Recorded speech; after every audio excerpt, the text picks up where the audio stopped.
പിന്നെ അതിൽ വന്നിട്ടുള്ളത് പിന്നെയും കുറേ കാർഡ്സുകളാണ്. ഇങ്ങനെ എല്ലാം തന്നെ സൺസെറ്റ് തീമിൽ വന്നതാണ്. ഇങ്ങനെ കീറിയെടുത്തിട്ട് നമുക്ക് പേസ്റ്റ് ചെയ്ത് കൊടുക്കാം. ജേർണൽസിനൊക്കെ നന്നായിട്ട് ആപ്റ്റ് ആവുന്നതാണ്. പിന്നെയും കുറേ കാർഡ്സുകളാണ് വന്നിട്ടുള്ളത്. പിന്നെ കുറേ സ്റ്റിക്കേഴ്സാണ് വന്നിട്ടുള്ളത്. ഇതൊക്കെ ഭയങ്കരമായിട്ട് നമുക്ക് ഹൈലൈറ്റ് ചെയ്ത് കൊടുക്കുന്ന പോയിൻറ്റ്സൊക്കെ ഹൈലൈറ്റ് ചെയ്യുന്നതിന് വേണ്ടിയിട്ട് നമ്മൾ യൂസ് ചെയ്യാൻ വേണ്ടിയിട്ടുള്ള ഒരു സംഭവമാണിത്. ഇതെനിക്ക് ഞാൻ ഹാൻഡ് മെയ്ഡായിട്ട് ഉണ്ടാക്കുകയാണ് ചെയ്തിരുന്നത് കേട്ടോ. ഇതും അതേപോലെയുള്ള ഡോട്ട്സാണ്. പിന്നെ കുറേ തീമുകളാണ് വന്നിട്ടുള്ളത്. അതുപോലെ കുറേ ഐറ്റംസുകളുണ്ട്. നല്ല രസമുണ്ട്. മെയിനായിട്ട് ഇതിൽ വന്നിട്ടുള്ളത് ഈ ഒരു ബുക്കാണ്. ഒരു പർപ്പിളിഷ് ബുക്ക് തന്നെയാണ്. ഉള്ളിലാണെങ്കിൽ ചെക്ക് ലൈൻ വന്നിട്ടുള്ള ഒരു ബുക്കാണ്. അത്യാവശ്യം നല്ല കട്ടിയൊക്കെയുള്ള ബുക്കാണ് കേട്ടോ. പേജസൊക്കെ വരുന്നത് നല്ല കട്ടിയിലാണ്.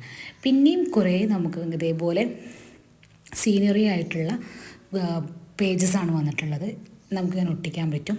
പിന്നെയാണ് നമ്മുടെ മെയിൻ താരം പാറ്റേൺ പേപ്പേഴ്സ്.